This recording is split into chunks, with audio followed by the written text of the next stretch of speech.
Assalamualaikum warahmatullahi wabarakatuh. Semangat pagi anak-anak, tentunya semoga hari ini kalian senantiasa sehat. Dan jangan lupa lakukan kebaikan di setiap waktu yang kalian punya. Pada pagi ini kita akan belajar tentang perkembangbiakan hewan. Tentunya siapkan buku kalian dan siapkan semangat kalian. Kita awali dengan bacaan basmalah. Bismillahirrahmanirrahim. Pada kesempatan kali ini kita akan belajar tema 1, subtema 2 hewan sahabatku, muatan IPA perkembangbiakan hewan. Adapun tujuan belajarannya yaitu anak-anak mampu memahami perkembangbiakan generatif dan vegetatif pada hewan.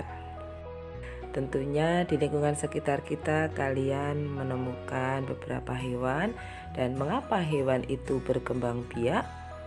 Hewan berkembang biak tentunya punya tujuan yaitu untuk melestarikan keturunannya agar tidak punah. Nah, ini tujuannya mengapa hewan berkembang biak.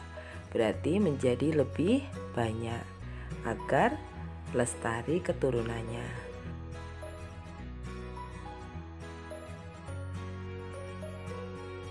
Selanjutnya anak-anak, perkembangbiakan hewan ini ada 2, yaitu yang pertama perkembangbiakan generatif, yaitu perkembangbiakan melalui proses perkawinan atau bertemunya sel kelamin jantan dan sel kelamin betina. Kemudian yang kedua perkembangbiakan secara vegetatif, yaitu perkembangbiakan tanpa melalui proses perkawinan antara sel jantan dan sel betina. Mari kita pelajari satu persatu, yaitu tentang perkembangbiakan generatif. Ini ada 3 macam perkembangbiakan generatif, 1 bertelur atau ovipar, 2 beranak atau vivipar, dan 3 bertelur dan beranak atau ovovivipar. Nah, inilah yang dimaksud dengan pembuahan, bertemunya sel jantan atau sperma dengan sel betina atau ovum. Jika keduanya itu bertemu, maka akan membentuk sebuah embrio atau individu baru. Inilah makna dari suatu pembuahan.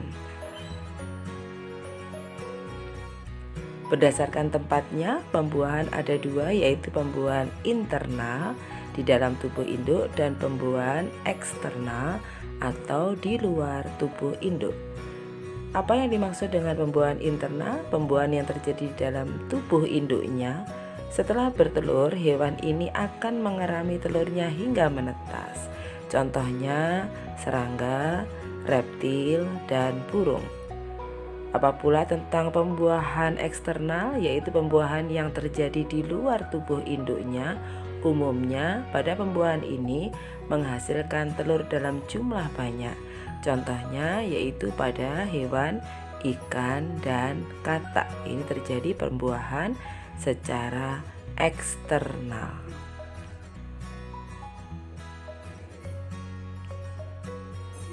Nah, sekarang kita menuju ke pembahasan ovipar. Ovipar berasal dari kata ovum yang berarti telur. Ciri-ciri hewan yang ovipar umumnya tidak berdaun telinga, tidak berkelenjar susu, tidak menyusui anaknya, tidak mempunyai rahim, dan umumnya tidak berbulu. Contohnya ayam, itik, buaya, platypus. Ini adalah satu-satunya mamalia yang bertelur. Kemudian vivipar umumnya untuk hewan mamalia, dia berdaun telinga, berkelenjar susu, menyusui anaknya, mempunyai rahim, umumnya berbulu. Contohnya pada sapi, kuda, kelinci, paus, orangutan, kanguru, lumba-lumba. Nah, ini hewan-hewan dan masih banyak lagi seperti kerbau, harimau, singa, itu semuanya vivipar. Kemudian ovovivipar. Embrio hewan ini berkembang di dalam telur yang masih berada di dalam tubuh induknya. Setelah cukup umur, embrio ini akan menetas dan keluar dari tubuh induknya.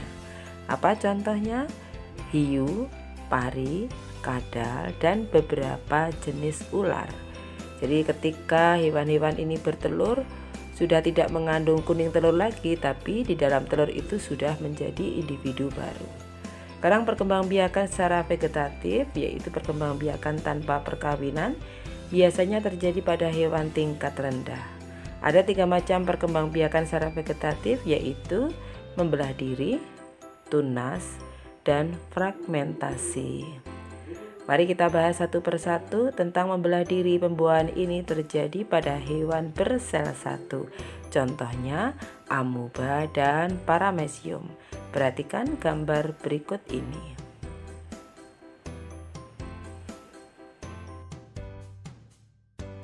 Dan yang kedua adalah tunas.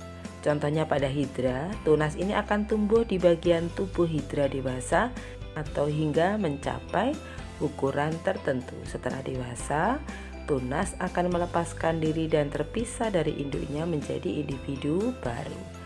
Selanjutnya adalah fragmentasi. Cara perkembangbiakan di mana hewan baru akan terbentuk dari potongan tubuh induknya. Seperti pada cacing planaria, ini setiap potongan tubuhnya, kepala dan tubuh masing-masing akan menjadi individu baru. Untuk lebih jelasnya, perhatikan tayangan video berikut ini. Ada yang membelah diri, tunas, dan fragmentasi. Cacing planaria masuk ke dalam fragmentasi. Fragmentasi adalah perkembangbiakan hewan dengan cara melakukan pembelahan pada bagian tubuhnya. Misalnya, kalau kita memotong cacing menjadi 2 bagian, maka dari sana akan muncul cacing baru. Mereka akan mengalami yang namanya proses regenerasi atau penggantian bagian tubuh yang hilang. Seekor cacing planaria bisa dipotong sampai 279 bagian dan masing-masing menjadi cacing planaria baru. Kok bisa? Hal tersebut bisa terjadi karena cacing planaria mempunyai stem cell yang mempercepat proses regenerasi. Stem sel dewasa yang disebut neoblast membuat planaria dapat beregenerasi. Sel-sel ini dapat membantu setiap jenis sel yang dibutuhkan untuk membentuk tubuh cacing. Satu lagi keunikan dari cacing ini adalah mampu menyembuhkan luka dengan waktu yang cepat. Diperkirakan hanya membutuhkan waktu 30 menit. Meskipun cacing ini memiliki beberapa keunggulan, cacing ini sayangnya tidak mampu hidup di sembarangan tempat.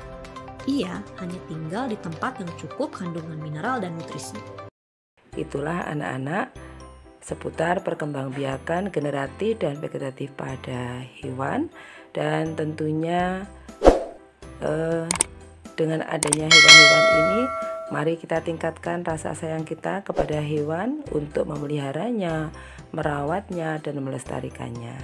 Dan sebagai makhluk hidup, tentunya hewan ini juga ada ketergantungan dengan manusia, dan manusia juga tergantung pada hewan. Ketika saling membutuhkan, yuk sama-sama kita saling menjaga hewan di sekitar kita. Semoga pembelajaran hari ini bermanfaat. Kita akhiri bacaan hamdalah bersama-sama. Alhamdulillahirabbil alamin. Assalamualaikum warahmatullahi wabarakatuh.